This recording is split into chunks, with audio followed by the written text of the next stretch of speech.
બનાવવાનો છે, જેમાં મેન તો અહીંયા નાકું હોય એ બનાવવાનું છે. તો નાકા માટે મેં અહીંયા એટલું નિશાન મૂકી દીધું છે. આ નિશાન મૂક્યું છે અને નીચે હંધાઈને નીચે કોથળી રાખવાની છે. કોથળી પછી આ અસ્તર રાખવાનું છે. અસ્તર પછી આ જે મેન કાપડ હોય એને આવી રીતના ઊંધું રાખવાનું છે.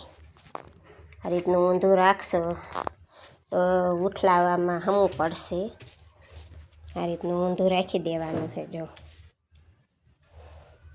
ઊંધું રાખીને અહીંયા આમ કરીને આમ ચોકડી પાડીને સિલાઈ મારી દઈશું. નિશાન માર્યું હતું એવું જ નિશાન આ પૂઠાને પણ મારી દીધું છે. આ પૂઠાને પણ નિશાન માર્યું છે ને આપણે એ નિશાન અહીંયા રાખવાનું છે. આ રીતનું નિશાને આમાં હેમી નિશાન રાખી અને આ રીતનું ચોકથી નિશાન કરી નાખશું, જેથી આપણા બે નાકા બે ઠેલાને એક ખરખા બને. આ રીતનું નિશાન કરી લેવાનું છે. નિશાન કરીને પછી અહીંયા આપણે સિલાઈ મારી દઈશું.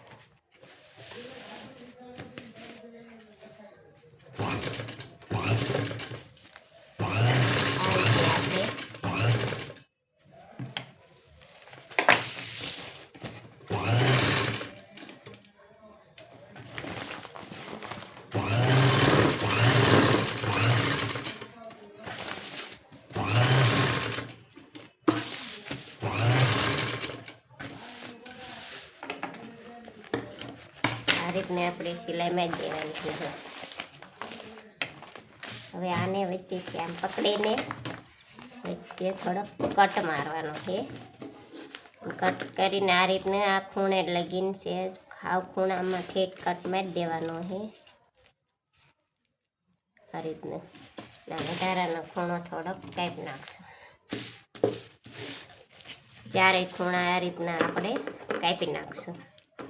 ઠેઠ ખૂણામાં સિલાઈ હોય ત્યાં લગીને આપણે કટ મારવાનું છે, એટલે નાખવું ફિનિશિંગથી ઉઠી. આપણે આ કટ મારી દીધો છે. હવે આ જે મેન કાપડ રહ્યું એને આ શેડો આમ ઊંધું કરી નાખવાનું. આ બાજુ બધું ખેંચી લેવાનું છે. ખેંચીને એટલે આ બાજુ ઈ આવશે. આ ઉઠલાવી નાખ્યું છે આપણે, એટલે અલગથી પટ્ટી મૂકવાની જરૂર નહીં. આ ઠેલાની સરસ મજાનું જલ્દીથી નાખવું આ રીતનું બની જશે. આ રીતનું આપણે શેપ લઈ ગઈને સિલાઈ મારી દેવાની. ફરતા ફરતા સિલાઈ મારી દેવી સરસ ફિનિશિંગથી, એટલે સરસ મજાનું આપણું નાખવું આ બની જશે. ને થોડી પણ વચ્ચે આવી ગઈ છે અને અસ્તર નીચે આવી ગયું. સરસ મજાના નાકા બનીને તૈયાર થઈ ગયા છે. આ રીતનું નાકું મેં બનાવ્યું છે પાછળથી પણ, અને બે ભાગ તૈયાર કરીને રાખ્યા છે. આ રીતના ઠેલાના બંને ભાગ તૈયાર કરી નાખ્યા છે. હવે આને આપણે બોર્ડર મૂકવાની છે. બોર્ડરને કાનીને બધું એક સાથે મૂકી દેવાનું. આ રીતની બોર્ડર મેં બનાવીને તૈયાર કરી છે. અને આ કાની છે જે બંને એકારે મૂકતું જવાનું આપણે. આ બોર્ડર કાની બે તૈયાર કરી નાખ્યું છે. અને આપણે આ રીતના હવળો રાખવાનો છે. અને કાનીને આને હવળી આમ રાખવાની છે. અને એટલે કે આમ વાળ દેવાનું છે. અને આની સીધમાં આપણે આ બોર્ડર મૂકવાની છે. આ નાકાની સીધ આને પણ આપણે આટલું વાળીને મૂકશું. અને અત્યારના વાળો પછી આમ ફરીને આવે ત્યારે આ વાળો તો આવશે. આને આમ વાળીને મૂકી દેવાનું છે. આ રીતના આપણે પછી સિલાઈ નાખી દઈશું ફરતા ફરતા.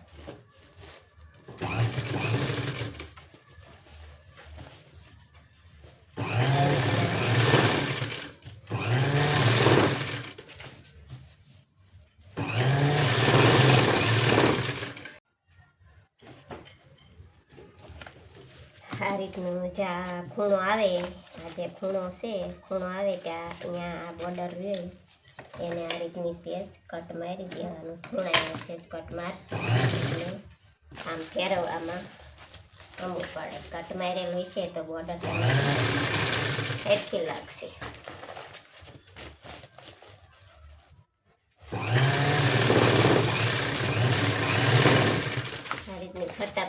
આપણે બધે મૂકી દેવાની છે કાંઈ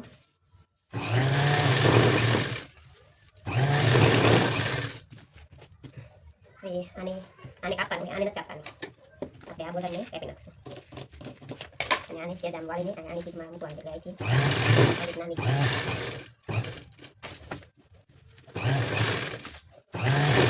ખાલી આ કાનીનું કાપડ મેકવાનું છે બોર્ડર નહીં નીકળે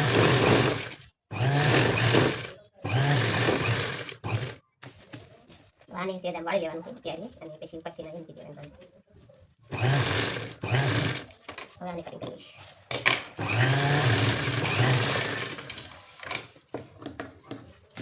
ફરતા ફરતા મીકાઈ ગઈ છે કાંઈ હવે આને શું કરવાનું છે આને આમ હળવું કરવાનું હળવું કરીને આને અહીંથી આમ લેવાનું આ રીતનું આમ આવી રીતના આમ લઈ લઈશું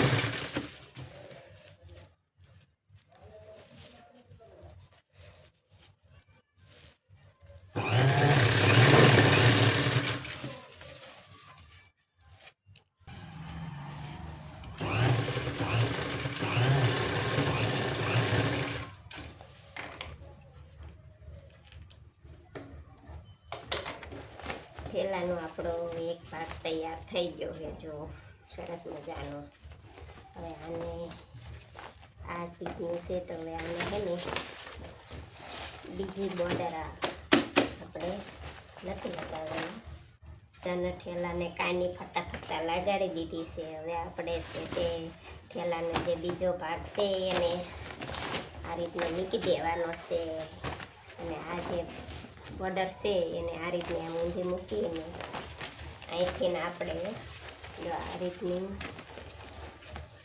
આ બે હરખા માપ લઈને અહીંથી બોર્ડર મેકવાની છે પાછી આ રીતની મેકવાની છે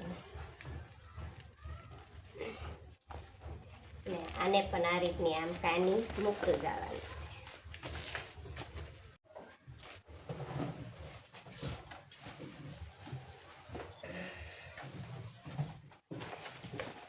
થેલો બનીને તૈયાર થઈ ગયો છે જો બે બાજુ સરસ મજાનો થેલો બનીને તૈયાર થઈ ગયો છે હવે આ ચેન મૂકી દેવાની છે ચેન આપણે આ રીતની મૂકી દેવાની છે અહીંયા સિલાઈ મારી દઈશું ને ફટાફટ મારી દઈશું આમ ઓટે આમ